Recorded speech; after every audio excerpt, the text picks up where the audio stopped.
Assalamualaikum warahmatullahi wabarakatuh. Kembali lagi di channel Nasihat Kehidupan Misteri. Pada video kali ini saya akan membahas tentang Nyi Roro Kidul, penjaga harta Nabi Sulaiman. Di masa lalu, hiduplah seorang putri yang cantik jelita yang bernama Dewi Kadita. Dewi Kadita dikenang sebagai wanita yang berparas sangat cantik. Kecantikannya bahkan banyak yang memuji. Dan kabar kecantikan parasnya menyebar hingga ke setiap pelosok kerajaan Pajajaran. Ia adalah anak dari Raja Mudingwangi dari kerajaan Pajajaran. Meski memiliki anak yang berparas sangat cantik, namun beliau masih selalu bersedih karena Raja Mudingwangi ternyata sangat mendambakan anak laki-laki untuk menggantikannya menjadi seorang raja kelak. Karena persoalan inilah, sang raja memutuskan untuk menikah kembali dengan Dewi Mutiara. Lalu dari pernikahannya dengan Dewi Mutiara, beliau dikaruniai anak laki-laki, sebagaimana beliau dambakan selama ini. Singkat cerita, Dewi Kadita yang cantik ini diteluh oleh Dewi Mutiara, ibu tirinya. Melalui bantuan dukun, hingga tubuh Dewi Kadita yang mulus menjadi gatal-gatal dan bisul. Wajahnya yang cantik pun menjadi kudisan dan bernanah. Semuanya itu dilakukan oleh Dewi Mutiara agar putranya kelak bisa menjadi raja di kerajaan Pajajaran. Dengan menyingkirkan Dewi Kadita, maka semua rencana itu bisa menjadi kenyataan. Dengan tubuh penuh bisul dan bernanah, Dewi Kadita diasingkan dari istana atas permintaan Dewi Mutiara. Saat diasingkan karena penyakit anehnya, Dewi Kadita berjalan-jalan tidak tentu arah. Ia dihina, diejek, dan dijauhi ketika berjumpa dengan orang banyak. Karena bau busuk tubuhnya, ia terus-menerus menghindar dari keramaian. Berjalan jauh hingga ia tersesat di sebuah pantai yang sepi, menetap di situ dengan segala kepedihannya.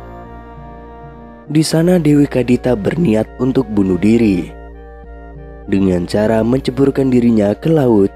Lalu sewaktu ingin menceburkan diri ke laut, tiba-tiba muncul sesosok berjubah putih. Siapa sosok berjubah putih tersebut? Ternyata beliau adalah Nabi Khidir alaihi salam. Dengan suara yang lantang, ditegur dan dimarahilah Dewi Kadita dengan mengingatkan bahwa sebagai manusia yang melakukan tindakan bunuh diri adalah dosa besar dan tidak diampuni oleh Allah, dan jaminannya adalah neraka. Sambil menangis, Dewi Kadita bertanya, lalu apa yang harus dilakukannya untuk menutupi aib itu? Oleh Nabi Khidir alaihissalam dijawab, itu bukanlah aib, tapi itu adalah takdir dari Allah. Atas seizin Allah, Nabi Khidir menawarkan kepada Dewi Kadita untuk tinggal di Laut Selatan, sekaligus bertugas untuk menjaga harta warisan Nabi Sulaiman, yaitu Nabi terkaya, dan ikut menjaga lingkungan sepanjang pantai selatan Jawa. Dewi Kadita kemudian menyetujuinya. Hingga sekarang ia masih menetap di Laut Selatan yang dikenal dengan Ibu Ratu Kidul. Dengan dibantu doa oleh Nabi Khidir alaihissalam, memohon kepada Allah, sembuhlah penyakit yang diderita oleh Dewi Kadita. Setelah sembuh, Dewi Kadita juga memiliki ilmu atau kekuatan, sehingga dia menjadi penguasa atau ratu pantai selatan. Cerita tentang Nyi Roro Kidul atau Nyai Rara Kidul sangat populer di kalangan masyarakat Pulau Jawa dan Bali. Nyi Roro Kidul merupakan sesosok roh atau dewi dan dikenal sebagai Ratu Laut Selatan. Kedudukan Nyi Roro Kidul sebagai Ratu Lelembut Tanah Jawa menjadi motif populer dalam cerita rakyat dan mitologi. Selain juga dihubungkan dengan kecantikan putri-putri Sunda, masyarakat Sunda mengenal legenda mengenai penguasa spiritual Laut Selatan Jawa yang berwujud perempuan cantik yang disebut Nyai Rara Kidul. Legenda yang berasal dari kerajaan Sunda Pajajaran berumur lebih tua daripada legenda kerajaan Mataram Islam dari abad ke-16. Meskipun demikian, penelitian antropologi dan kultur masyarakat Jawa dan Sunda mengarahkan legenda Ratu Laut Selatan Jawa kemungkinan berasal dari kepercayaan animistik prasejarah yang jauh lebih tua lagi, yaitu Dewi Prahindu Buddha dari Samudra Hindia. Ombak Samudra Hindia yang ganas di pantai selatan Jawa, badai, serta terkadang tsunami-nya kemungkinan telah membangkitkan rasa hormat serta takut terhadap kekuatan alam, yang kemudian dianggap sebagai alam spiritual para dewata, serta lelembut yang menghuni lautan selatan yang dipimpin oleh ratu mereka, sesosok dewi yang kemudian diidentifikasikan sebagai Ratu Kidul. Selain ombak besar dan sejumlah misteri yang belum terungkap, pantai selatan memiliki sisi mistis yang sangat kuat. Karenanya, hingga sekarang di zaman modern ini pun, masyarakat masih kerap mempertanyakan asal-muasal legenda Nyi Roro Kidul tersebut.